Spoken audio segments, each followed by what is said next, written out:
ঈদের পরের দিন মানে হচ্ছে মাটন কষা তো খেতেই হবে বস, না হলে তো জমবে না। তার পাশাপাশি হচ্ছে আজকের স্পেশাল রান্না, কারণ কালকে মাটন খেয়ে পেটের অবস্থা খুব একটা ভালো না, সে কারণে হচ্ছে একদম ডাল। তো সোনা পাখি আজকে একদম নতুন প্লেটে খুব মজা করে ডাল দিয়ে ভাত খাচ্ছে। সোনা পাখি তো কত খুশি, বাবা আমি আরে খুশি কিসের জন্য, প্লেট খাবে না, খাবে তো সেই ভাত। তো গুড মর্নিং এভরিওয়ান, আশা করি তোমরা সবাই অনেক অনেক অনেক বেশি ভালো আছো, আমরা আল্লাহর ইচ্ছায় অনেক বেশি ভালো আছি। তো আজ হচ্ছে ঈদের পরের দিন মানে হচ্ছে প্রচুর পরিমাণে কাজ, প্রচুর পরিমাণে বাসন, প্রচুর পরিমাণে খাওয়া দাওয়া আর প্রচুর ল্যাদ, এই সব কিছু নিয়েই আজকের ভিডিও। তো শোনা বাকি সকালে ঘুম থেকে উঠে দেখো একদম গ্লাসের মধ্যে সুন্দর করে নিজে নিজে শরবতগুলো নিয়েছে, নিয়ে এখন বসে বসে খাচ্ছে আর দুটো লজেন্স নিয়ে আমার সঙ্গে যা করছে, বাবারে বাবা একদম হিংসুটি বুড়ি, একটাও লজেন্স দিতে চায় না, শুধু আমার থেকে নেবে আমাকে দেবে না, একদম পাকা বুড়ি। তারপরে পাকা বুড়িকে খেতে দিয়ে আমি চলে এলাম পাশের ঘরে রুমটা একটু পরিষ্কার করতে, কারণ একটু পরিষ্কার না করলে আমার সোনা বাচ্চা আমার নোংরা করবে কী করে। তো সুন্দর করে এখন খাটের উপরটা ঝাঁটা দিয়ে ঝেড়ে নিচ্ছি ভালো করে, সুন্দর করে একটু চাদরটা বেশ টাইট করে গুঁজে নিচ্ছি, নাহলে তো আবার সোনা পাখি লাফিয়ে লাফিয়ে চাদরটা এক জায়গায় করে দেবে। তো সেই কারণে ভালো করে খাটের উপরটা একদম ঝেড়ে ঝুড়ে পরিষ্কার করে নিলাম। এবার ড্রেসিং টেবিলের উপরে কালকে সোনা পাখি সাজুগুজু করেছিল, সকালেও অনেক সাজুগুজু হয়েছে, সেগুলো একটু সুন্দর করে পরিপাটি করে গুছিয়ে নেবো ঝটপট করে, একদম মানে 10 মিনিটের মধ্যে যতটুকু হয় আর কি। তারপরে রান্নাঘর তো আমার জন্য আজকে একদম অনেক অপেক্ষা করছে, রান্নাঘরে বাসনগুলো আমাকে বলছে যে তাড়াতাড়ি আসো আমাদেরকে ক্লিন করো, আমি বলছি আসছি। তো দেখো এবার ঝটপট করে ঘরের কাজ মিটে গেছে। সোনা পাখি এখানে দেখো সেই গ্লাসের মধ্যে নিয়ে এখনও বসে আছে শরবত খাওয়া, সোনা পাখিটার এখনও হয়নি। তো সোনা পাখির গ্লাসে এখনও আছে, দেখে নিলাম সোনা পাখি আর খাবে না, মুন্ডুটা নাড়িয়ে দিল, আমি নিয়ে গেলাম। আমি বলছি যাই বাবা, আমি এবার পরিষ্কার করে ফেলি, আমার রান্নাঘর আমার জন্য ওয়েট করছে।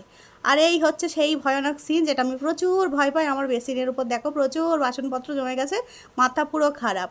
তো তারপরে অনেক কষ্ট নিয়ে বাসনগুলো পরিষ্কার করে ফেললাম, এদিকে দেখো আলু কেটে নিয়েছি, পেঁয়াজ কেটে নিয়েছি, আর এদিকে একটু ডালটা আমি গরম করে নিচ্ছি, বসিয়ে দেবো একদম আজকে ডাল আলু রান্না। তো দেখো তারপরে খিদে পেয়ে গেল, ব্রেকফাস্ট নিয়ে চলে এলাম, কালকে বানিয়েছিলাম মাটন কষা, তো সেটা নিয়ে এখন একটু পাতলা পাতলা করে রুটি বানিয়ে নিয়েছি। তো আমি আর সোনা পাখি আজকে সকালে ব্রেকফাস্ট এটা দিয়েই করে নেব। আহা ঈদের পরের দিন মানে হচ্ছে জমজমাট খাওয়া দাওয়া আর ল্যাদ ল্যাদ, এত পরিমাণে যে খাওয়া দাওয়ার পরে আমার ল্যাদ আসে যে ভাবি যে কাজ করব কি করে, কাজ বাজ আমার দ্বারা হবে না, আমার দ্বারা খাওয়া শোয়া ফোন টেপা টিভি দেখা এগুলোই হবে, এর বেশি আর কিছু হচ্ছে না এখন আর। আসলে বয়স হয়ে যাচ্ছে মনে হচ্ছে, আর কাজ করতে পারছি না আমি আগের মতো। তো যাই হোক আমি একটু যোগ করছিলাম, তো এইখানে দেখো আমি দিয়ে দিচ্ছি তেলের মধ্যে বেশ খানিকটা পেঁয়াজ, কারণ ডালটা আমার সিদ্ধ হয়ে গেছে, এবার ডালের মধ্যে দিয়ে দেবো আমি ফোড়নটা।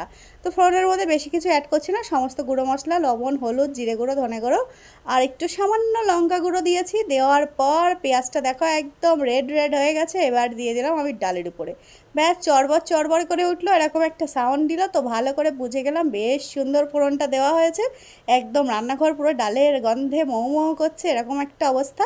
তারপরে ডালটা রেডি হয়ে গেল।